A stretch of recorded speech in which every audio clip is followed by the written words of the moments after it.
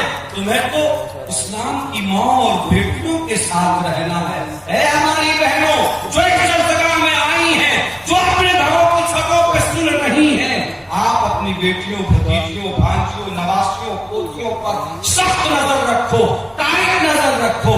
نوالا کھلاؤ سونے کا، لیکن نظر اس پر چیتے اور شیر کی رکھو. جو تربیت کا حکم اسلام نے دیا ہے اپنی بچیوں، ان کو کبھی حضرت فاطمہ کا قصہ سنو.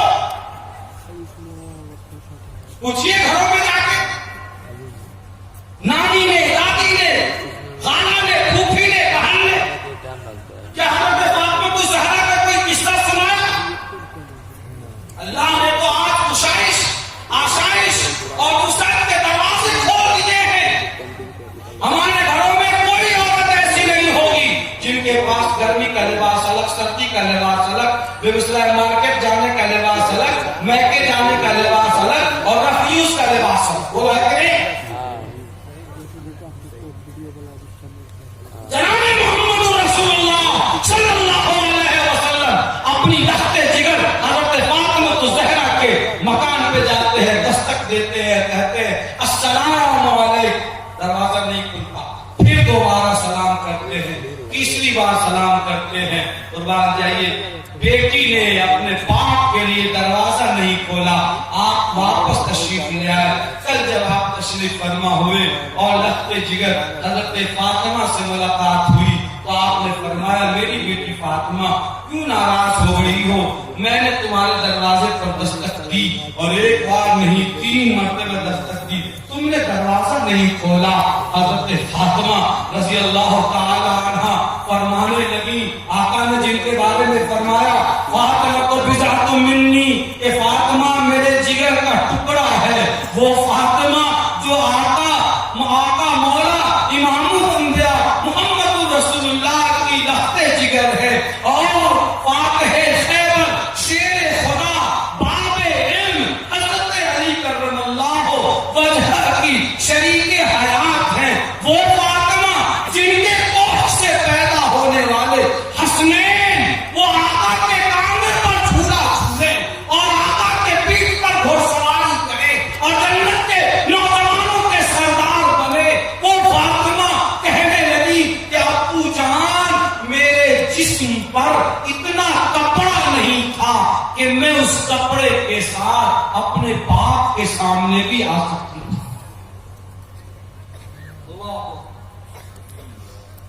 میرے جسم پر اتنا کپڑا نہیں تھا کہ میں اپنے باپ کے سامنے آتی. حضرت فاطمہ کہتی آج تو اللہ نے کشائش کا اور آرام و راحت کے لیے دروازے کھول دیے. ہماری بہنوں کو کبھی توفیق ہوئی کہ انہوں نے آقا مدنی کریم صلی اللہ علیہ وسلم کی دختر نیرہ تک حضرت فاطمہ کا قصہ سنایا، حضرت عائشہ صدیقہ کے بارے میں بتایا؟ نہیں بتایا. اے ہماری بہنوں، اپنی بیٹیوں کو، بچیوں کو صحابیات کے واقعات سنائیے، ان کے پردے کے واقعات سنائیے، ان کے جذبہ ایمانی کے واقعات سنائیے، تاکہ یہ فلمی ڈرامے اور سیریل کی بیماری سے، جو یہ سیریل کی بیماری ہمارے گھر کی عورتوں میں لگی ہوئی ہے، یہ بیماریاں تب ختم ہوں گی جب صحابیات کے قصے، عورتیں نرم دل ہوتی ہیں، جب انہیں یہ بتایا جائے گا کہ حضرت خنسا رضی اللہ تعالی عنہ کا یہ واقعہ ہے کہ 3 4 بیٹے احد کی لڑائی میں شریک ہوئے اور سب کے سب شہید ہوئے. حضرت خنسا جب میدان احد میں پہنچتی ہیں اور پوچھتی ہیں اپنے بچوں کے بارے میں، کوئی نہیں بتا رہا ہے. آپ صلی اللہ علیہ وسلم کے بارے میں پوچھتی ہیں تو کہنے لگے لوگ آقا صلی اللہ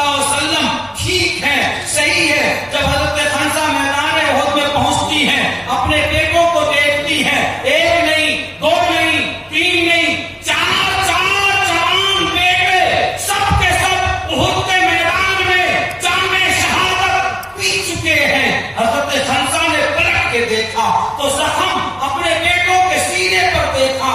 کسی نے پوچھا کہ اے حمزہ کیا تجھے اپنے بیٹوں کی شہادت پر افسوس ہے؟ کہنے لگی کہ نہیں، رب الکعبہ، کعبہ کے رب کی قسم میں کامیاب ہو گئی. میں نے اپنے بیٹوں کی پرورش کی تھی، دودھ پلایا تھا، جوان اور قوی ہیکل بنایا تھا تاکہ وہ اللہ کے راستے میں کام آ جائے. آج میں کامیاب ہو گئی کہ میرا جو مقصد تھا اللہ نے اس مقصد کو پورا کیا.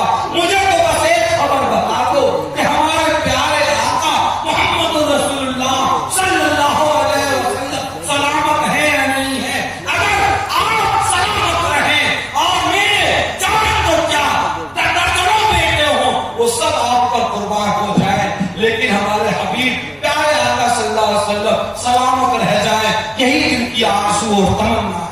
جب اس طرح کے واقعات ہماری بہنیں اپنی بچیوں کو سنائیں گی تو لگے گا کہ ایمانی جذبے کے لیے قربانیاں دینی چاہیے، ایمانی جذبے کے لیے صبر کرنا ہوگا، ایمانی جذبے کے لیے فخر کرنا ہوگا. جب اس طرح کی باتیں آئیں گی تو وہ بچوں کو پڑھانے کی طرف راغب ہوں گی، دین کی طرف رجحان بڑھے گا اور ان کا ایمان مضبوط ہوگا.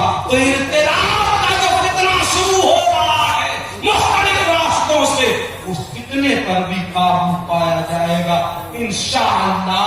انشاءاللہ ہم اپنی بہنوں سے گزارش کریں گے ادب کے ساتھ، بہت ہی لجاجت کے ساتھ، آرزو اور منت کے ساتھ کہ کہانی چک کا یہ اجلاس جو اتنا حسین اور باوقار انداز میں چل رہا ہے، جلسہ خوبصورت رہے گا رہے، پیغام پر عمل کیا جائے. ہماری بہنیں جہاں بھی سن رہی ہیں وہ اپنی بیٹیوں، بھتیجیوں، نواسیوں، پوتیوں پر نظر رکھنا آپ کی ذمہ داری ہے. آقا مولا صلی اللہ علیہ وسلم نے فرمایا الا سنو، کلکم راعٍ وکلکم مسئول عن رعیتہ.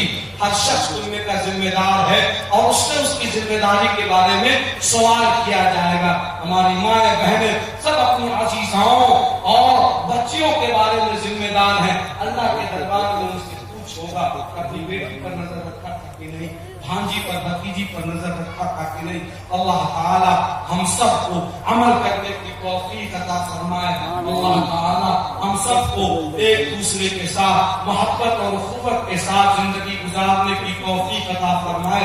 اللہ تعالی اس آبادی پر رحم کا، کرم کا، عفو کا، عافیت کا معاملہ فرمائے. اللہ تعالی یہاں کے وزن میں، ناک طور میں، روزی روزگار میں برکت عطا فرمائے. اللہ تعالی ہم سب کو قبول فرمائے.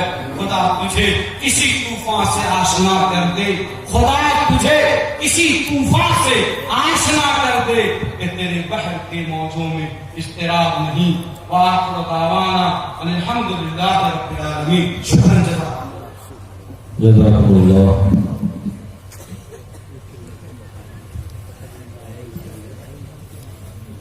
جزاکم اللہ خیرا. حضرت مولانا مفتی قاضی وسیع صاحب قاسمی، قاضی عمارت شرعیہ پورا قیمتی بات